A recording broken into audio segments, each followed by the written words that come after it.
Hey, Tony Gaskins here, popping in for the Better Husband series.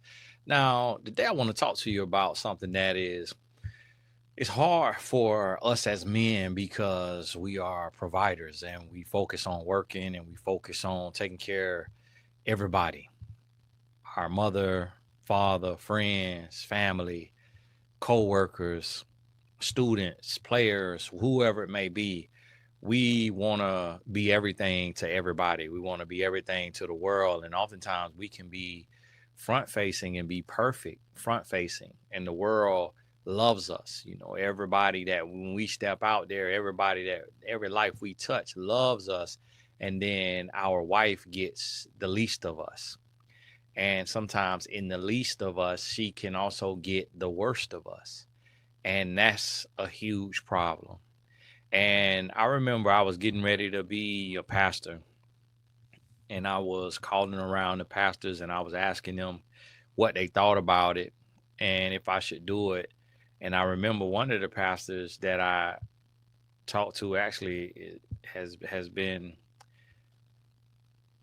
in the crosshairs of a lot of commentators on YouTube for false doctrine. And I didn't know all of that about him at that time. But I remember talking to these pastors, and it was, I think, mm, four African American and one Caucasian. And the four African American men all said the same thing to me. They said, if God has called you to it, then you need to do it. And nothing else matters. Do what God has called you to do. And if your wife don't like it, she can get on board and she got to follow your lead regardless. And I remember talking to the Caucasian pastor, and he said, well, how's your wife feel about it? I said, she's not ready to be a first lady. She's not something, it's too much judgment, too much scrutiny. She like to have her cocktail and she want to post her cocktail because ain't nothing wrong with drinking alcohol. It's not a sin and she doesn't get drunk, but it's too much judgment in the body. And he said, well, he said, if your wife is not ready to be a first lady, then you shouldn't do it because your wife is your first ministry. And he said, I tell my church that my wife and my family is my first ministry and they my second ministry. He was like, so you gotta make sure that she's ready if you're gonna do like traditional pastoring. And that just really hit me because ironically he was the only white guy that I talked to in this, the only white pastor that I called about this. And it also made me think about the difference between white men and black men and how we treat our wives and the marriage rate of white men to black men and the divorce rate between white men and black men and the lifestyle that most white women live compared to most white wives compared to black wives and a lot of slavery and Jim Crow and segregation, and we got all of those excuses that we can hang our hat on, and fatherlessness and fathers in prison and all of that. But it comes to a point to where the buck stops with you, and it's on you to be the change that you want to see. And it's on you to stop hanging on to the excuses that you have from your father, from your upbringing, from your culture, from your country. And it comes time to where you say, you know what, I'm going to treat my wife different and I'm going to treat her better. And I'm going to give her all of me. And I'm going to make every day be about her, something about her. Today, my wife sent me this TikTok, and it was of a restaurant near our area. And she was like, look like a pretty cool lunch spot. And she sent me these places all the time. And I always write her back and I'd be like, hey, book that for us. Let's go. And then I realized, I say, you know what? No time is ever convenient for my wife based on her schedule and just how she always ripping and running for the boys and how much, the size of our house and how much cleaning that it takes. And so it's like she could do cleaning and laundry for full time living, really, just taking care of our laundry in our house.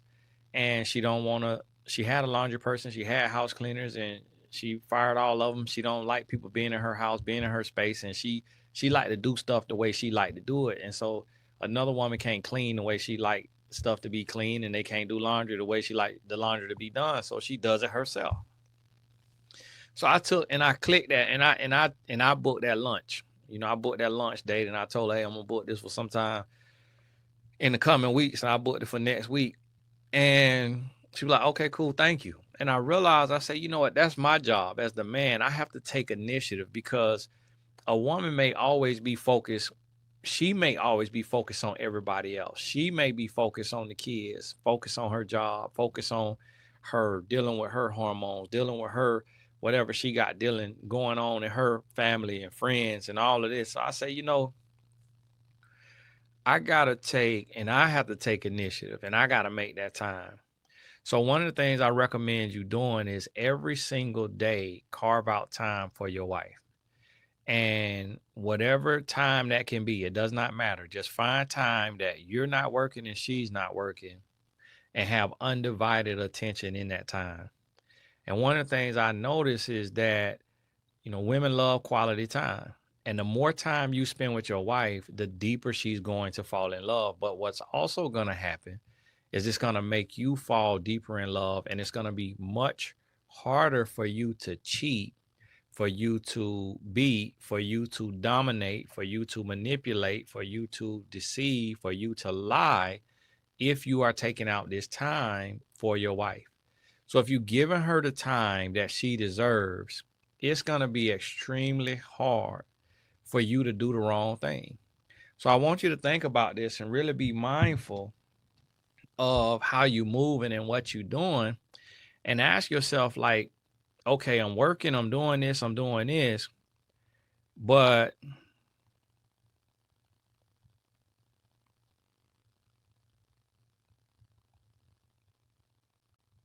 y'all forgive me. My wife texted me, so I'll make sure. Um, something she wanted me to order.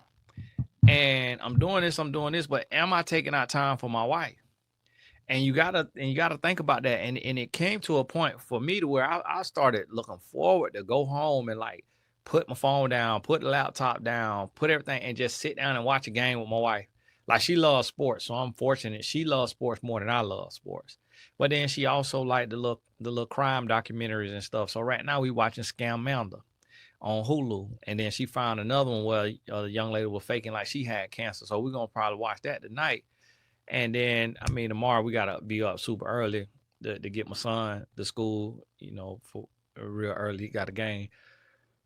But I say that to say, you know, when we sit and we do that, I notice sometimes I pick up my phone and I might be looking at my phone and I'm like, the more I pick up that phone or the more I'm looking at that phone, the more I'm looking busy, the more she talk, the more she'll talk. And sometimes I'll be in my head and I'm like, man, boy, I sure wish she'll hush so I can focus on this here, read these comments or doing something, looking at this here video I'm looking at. And then I get to realize, and the Lord had to check me and say, listen, boy, it's a blessing that you married and this woman want to talk to you. That she is excited to talk to you. That she talked to you like you the only person left in the world, like you her absolute best friend. Boy, you better appreciate that. And the Lord checked me, convicted my spirit. And so I started to carve out and create this time. And to the point where my wife is spoiled. She is spoiled to the physical touch. She's spoiled to the quality time. She's spoiled to the gifts, the words of affirmation. She is absolutely spoiled rotten. But I did that intentionally though, because if you're supposed to love your wife the way Christ loved the church, if you walk away from Christ, you need to be able to tell a difference. When you go over there to Buddha and or whoever, and your prayers ain't getting answered, you gonna miss Jesus, and you gonna be like, "Whoa, hold on, I got to get back to this grace and favor, man. I got to, man. What y'all over here doing with this little pot belly statue? Like you ain't getting no grace and favor and mercy. Do y'all got a heaven and hell? Is you finna spend eternity? Do you got salvation? Did this little pot belly man get on a cross for you? And then now you start to look and you start to realize, like, man, it's a lot to be missed. So I do that intentionally to where my wife, when she talking to other women, so where she could tell a difference between her husband and the next woman husband, so that she could brag about her husband, so that when these other women want to come and they want to complain about their husband, so she ain't got no complaints. I had to try to eliminate all complaints. I started working to eliminate all complaints. I say, so, because when you're not doing right, you don't want your wife to be spending time with her friends and her mama and daddy or whoever, because that she got a lot of negativity she could share about you to them, and they're gonna give it to her blood raw and tell her like it is, and that's gonna push her further from you, and the light gonna get shined into your darkness, and she gonna realize that you sorry and you full of it, and so you don't want her to be around people that's gonna illuminate her to the truth that she should be being treated much better than how you treating her. That thing hit me. And when that thing hit me, I say, you know what? I got to do right. I got to do better. I got to do right, and I got to do better. So what I started to do is I started to get to a place to where I say, you know what? Okay, I'm going to do right by this here woman. I'm finna do right by this woman, and I'm finna make sure that I take and I'm spending time with her. And I started to realize when I put down that phone and I gave undivided attention, that her love started to double. She wanted to be around me all the time. Next thing you know, she just out of the blue, she want to bring me lunch. She want to get me this. She want to get me that. She want to send me this. She want to send me this TikTok, that TikTok. She want to do this. She want to do that. All of that. All of that. And so I started to notice that we have to be intentional. And see, I remember when we were young in our marriage, and I was like, babe, I need me some more of that. Now. Come on now. You need to come off of that. And she said, well, I need more quality time. She said, I want you to put your phone down sometime. That's when BlackBerry was in. BlackBerry had the little ball in the middle that you scroll with your thumb. And then it had the full keyboard and you punching the buttons. I just love that little BlackBerry. And I used to be on that email all day, because I used to be emailing all day, pitching myself, pitching my brand, pitching my book, doing it. So I was always on the phone, holding the phone, waiting on my blessing to come through. And she'll be like, can you just put your phone down for a little bit? She said, I don't require much. All I need is 30 minutes a day. She said, just 30 minutes a day.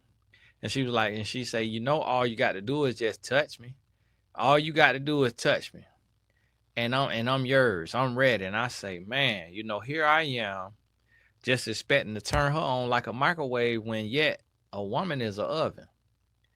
You got to set the temperature, and you got to let the woman preheat. Then slow cook. And it's gonna taste a whole lot better and be a whole lot healthier than what you put in that little microwave. See, that microwave cheap, that oven expensive. See, love is made in the oven, not in the microwave. I made that up. Anybody steal that from you? God gave that to me. You hear somebody say that, you'll know where it come from. Yeah, I ain't taking credit. I'm just giving God the credit. Just let you know who he using, how he using them. And so what you have to realize is, like, you know what? Every single day I got to take and carve out this time and give her this time. And let's sit and talk about what she want to talk about.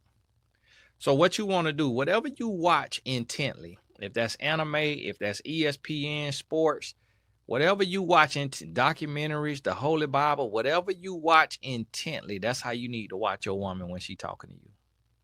And it is the hardest thing in the world, because a lot of times your wife may want to talk about stuff that you could not care less about. You care as least as you could possibly care about that topic, and you got to make that topic the most interesting topic, to the point that you ad-libbing. You need to be ad-libbing and chiming in. What? So what? So then what they did this? Then what happened next? Oh my goodness. What the world? And then what? Yeah. And for a little bit, she was like, what are you doing? You do not care about this. Why are you acting like that? What you mean? I do care about it. I'm listening to you. I'm talking to you. And you got to start to reprogram her mind to get used to you giving her undivided attention and paying attention to you paying attention to her. And next thing you need to do is eye contact. See, a lot of time we listen to our wife and we on our phone, we on our computer, we on our video game. I ain't got a video game, but you know what I mean. I'm just using all the examples. We doing something else. We preoccupied and we have listening to her, so we not looking at her because we doing something. It could be anything: working on the car, cooking dinner, washing dishes, which is great, noble. Washing dishes, cooking, cleaning, whatever, fixing something. But when she go to talking, stop what you doing and get her undivided attention. Look her right in her eyes, like you looking through her soul. To where that magnetic eye contact, that magnetism of your eye contact, the man that she loved, looking her dead in her eyes. Listen to me, it's gonna do something to her. It's gonna hit her hard. She gonna feel it, and she gonna be like, "What in the world? Woo! This man got me going." She's gonna feel that, and then it's gonna send chills down her spine. And what she's gonna be doing is she's gonna be falling in love. And see, what you gotta realize is this woman loves you. Your wife loves you. You're not no any and everyday man. Like, she loves you. And if y'all got kids together, that's even a whole nother level. She done pushed out kids for you. Or if you loving her kid like your own kids, she love you for that. If she loving your kid like her own kid, she love you for that. So when you take out this quality time, this undivided attention, and you prioritize her, she is on your schedule. The same way you got everything else scheduled, she is on your schedule. And I know some people that, oh, gotta be on the schedule. Get out your feelings and hush and get the message. And so she is being prioritized, and you taking out time for her and with her. And then by doing this, now you find yourself in a place to where now you able to talk to her, and you able to build with her, and she's falling in love. And guess what? You got her ovaries jumping. So you want more sex, you want more affection, she want more undivided attention. So when you give her what she want, then she gonna give you what you want, because she's gonna want it too.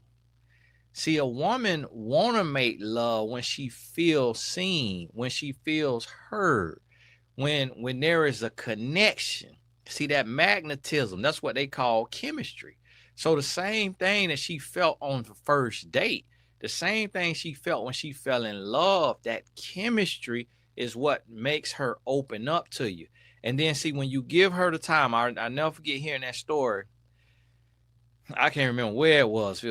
I can't remember where I heard that story. And it was talking about this man, and he worked on, he was like from India or something. So he worked on like the cruise ship or like one of them tourism jobs. And so he'll be gone like 6 months, 9 months, however many months out the year. And they'll be like, man, you married. Don't you miss your wife? And like, how hard is that? And how can you do that? And he said, yeah, we spend a lot of time apart, but the time that we spend together is magical. Like it's like none other. Like, I would rather be nowhere else. It makes our absence, makes our presence, our time together unmatched. And that thing hit me, and I never forgot that, to where I could work 23 hours a day.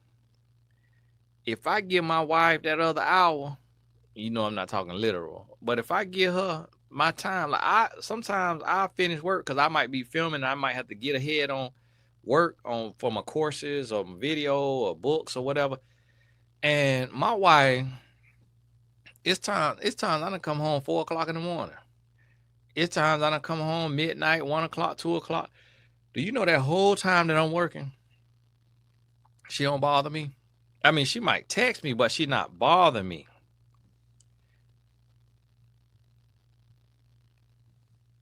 She not bothering me.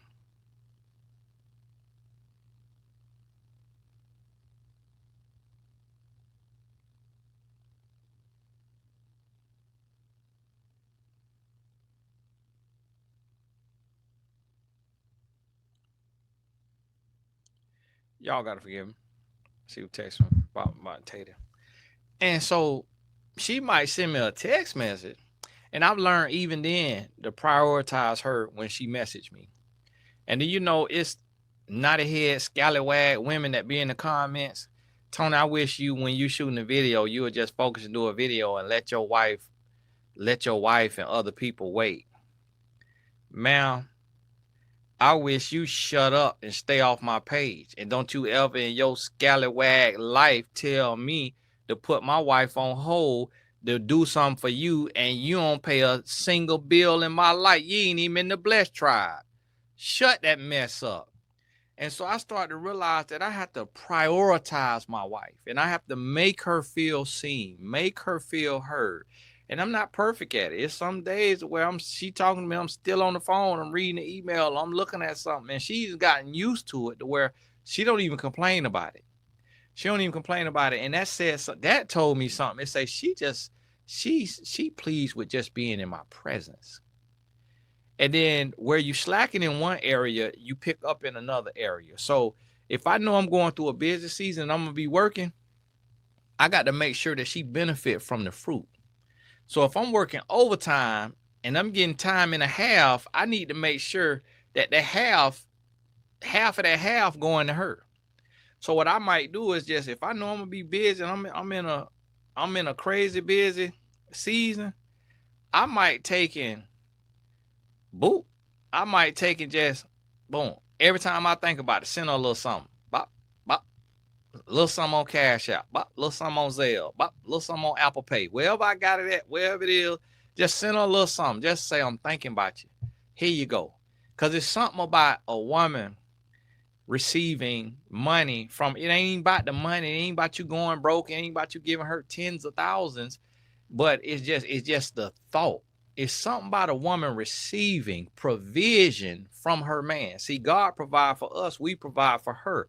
When a woman receives provision, it is based on your level. It could be $5. And you say, hey, this for Starbucks. $10, $20, it's just whatever. And then you go bust your butt. You go pick up an extra job. You go get a little gig done. You go do something this right here. Like whatever you do that you good at, teach it. Reach out to somebody who not as good as you and say, hey, I see you trying to do this right here. I know how to do that. I do consulting. I'll do it for whatever you can afford. You set your price. They say I could do $10 an hour. Okay, boom, I'll do $10 an hour. That's extra money for your wife. Extra money to help pay some bills. $20 an hour, $25, $50 an hour. If somebody come to me and they're going to teach me something that I don't know how to do, I'm going to do at least $50 an hour, depending on what it is. And if it's a return on investment with it, I might pay $100 an hour.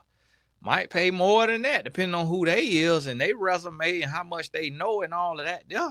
So, boom, when I take it out, I give my wife something, I say, boop, this give me now I get to do this extra work over here, create this extra product, create this extra service, do this right here, do that right there, keep building over here, doing something else. Now I get to dive into that because boom. So if I know I'm overworking and I'm doing a whole bunch, then I'm gonna still prioritize her to where if it's not time, if I don't get a lot of time that day or that week, then it may be boom, 1-800-flowers.com, send them flowers right to the door. Might be, boom, order something online to get delivered to the door. Boom. Might be a little extra, little spending money that she can get on something and she could buy something. Boom, just like that. And so this is what I want you to think about. And we got to stretch and we got to go that extra mile. We got to do what's uncomfortable. And see, for me, this ain't for everybody. Me, I go broke on my wife. Like, because my tomorrow is not promised. So I got life insurance. So if the Lord called me home early, she gonna have life insurance to cover all of our debt, all of our bills. She'll be able to do that, and she'll have enough to where she could chill for some years based on the budget she give herself. She could chill for some years, possibly up to 10 years or more, until she get through whatever level of schooling or whatever certification or training, so she could go work, or she get her feet wet and be able to do her thing online or whatever it may be. So I set that up to where she gonna be good. If the Lord called me home early, if the Lord let me stay, then I'm putting up the money to where when the Lord do call me home, if he called me home before he called her home, she's still gonna be set. She's gonna be good. And so that right there is also prioritizing her. That is provision. And you have to think about, is she good? Is she taken care of? Does she have what she need? And so my mentality, what I do, and this what I found, that the whole money thing, like a lot of times people get caught up on money. My wife, to God be the glory, she know what it feel like to have nothing from her childhood. It's just like she done had times in her childhood that she was flat broke. So when we have times to where we done been broke as a married adult couple, her countenance didn't change. Her attitude didn't change. See, a lot of women never went through nothing. So they don't know how to go bear down, grit their teeth, and go through tough times with their man. Because they daddy had them spoiled from the time they come out the womb, so they never had a struggle. My wife didn't have her father in her like day-to-day life. She knew him, but she spent summers with him and was around him like that. But she had to go through stuff just her and her mom alone sometimes. And so she can appreciate the bottom. She can respect the bottom. She can respect the lessons that you get at the bottom in the valley. And so I know my tomorrow's not promised. So if I got a bill due and it's a car note and I got a holiday that's important, that if the whole world, I'm not crazy about holidays. And yes, I know about pagan holidays and all that. I ain't crazy about it. But if everybody, a part of me being a man is I'm not going to let my wife sit and sulk and look sad when every other woman celebrating Valentine's, every other woman celebrating their birthday, every other woman celebrating their anniversary. I go broke. The car notes could wait. The house note could wait. Every note could wait because I'm going to make more money. But if I got to choose right now between blessing my wife and letting her know that I love her and paying this bill, when I could just call that bill and tell them, hey, I'm going to take care of you in 30 days. They just want to get paid. But see, I don't want to tell my wife, hey, I'm going to take care of you in 30 days because my tomorrow not promised. See, if I die today, I want her to know I love her today. Bump that company. I don't care nothing about them. I got life insurance to cover them. That'll take, and savings to cover them. That'll take care of them. But I need her to know that I express my love every single day. To Satan house with a bill. I ain't studying a bill. Bump y'all. That's y'all job. Y'all loan money. You gambling. You taking a risk. You don't know me. You gave me a loan. That's part that come with the territory. I get it to you when I get it to you. Worry about that. But for my wife, I got to take care of her. I got to make sure her hair done, her nails done, her skin done, her outfits nice, her shoes nice. And so when she step out there, this her calling me here. Y'all give me 1 second. Hello? Hey.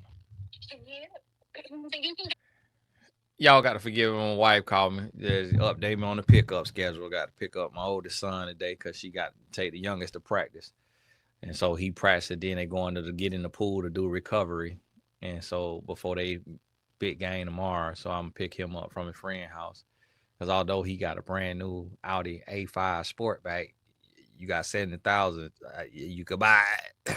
You could buy it, but ain't drove it yet, man. He don't know how to drive yet because our schedule's so crazy. We ain't had time to do driving lessons on a real for way.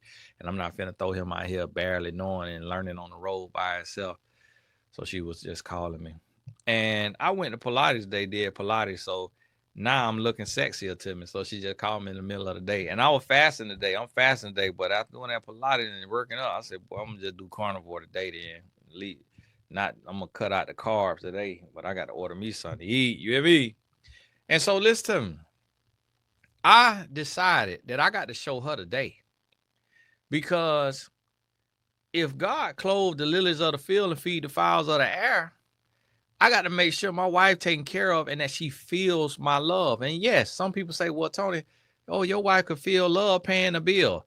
That's like getting your wife a vacuum cleaner for Christmas. You sound stupid. Pay the bill anyways, but you still got to take care of her. So if you got to pick up an extra job, so at least she know these flowers mean my husband working overtime. This teddy bear mean my husband working overtime. This new outfit mean my husband working overtime.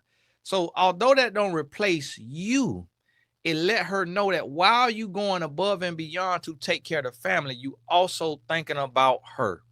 You thinking about her and you looking out for her. And you want to make sure that she also is taken care of. So I want you to think about this. Get this in your spirit and start to really realize and process and prioritize her in every aspect of the word. You got to prioritize her. But hey, I got to go. I got a coaching call in 4 minutes. God bless you. Keep your head up. Keep pressing. Listen, this stuff gonna be uncomfortable. And you're like, man, this all like, man, you want me to be a simp, man. That's all you want me to do. You want me to do. Oh. Hey, listen, get out your feelings and listen to me now. I'm giving you the key. I'm giving you the key to success, and not just the key to success, but the key to also unlimited favor with God. I'm telling you now. But hey, this Tony Gaskins. God bless you. Shout out to my donors, the Tony Gaskin Family Foundation. We pressing right along, raising for the boys' summer program, which we're gonna be going May through July now, and it's gonna cost me about $250,000. And so I'm I already been emptying my pocket. So for the supporters, for those of y'all who have helped me and sent in a blessing, God bless you. Actually about to have a phone call here. This session is actually with one of the supporters who, I mean, just showed up and showed out, sent in a $2,000 donation. Come on now. Come on now. Yay, listen to and see, listen, ain't he got to get up there, ain't he got to get in the pulpit and twist scripture. Is it a twist nobody arm? That's where you know, that's what I mean by the favor of the Lord. The way you ain't got to lie to nobody. You ain't got to twist scripture. You just put it out there. If you can and if you able, God bless you and I thank you. And if you can't, God bless you all the same. God gonna still hear your prayers. He gonna still talk to you. He gonna still love you. It ain't got nothing to do with my 501c3. Hey, God bless you. Keep your head up. Get on over to TonyGasAcademy.com because that's also a blessing as well. Life coach certification over there. The singles masterclass that'll be closing up this month. And then if you got a son and you're not in the boys club, sign up for the boys club and have him watch one video a week and write a 3 to 5 sentence synopsis of that video, what he learned and what he feel, what he think about it. God bless you. Bless Tribe. Shout out to you. Subscribers, Patreon. We'll talk soon.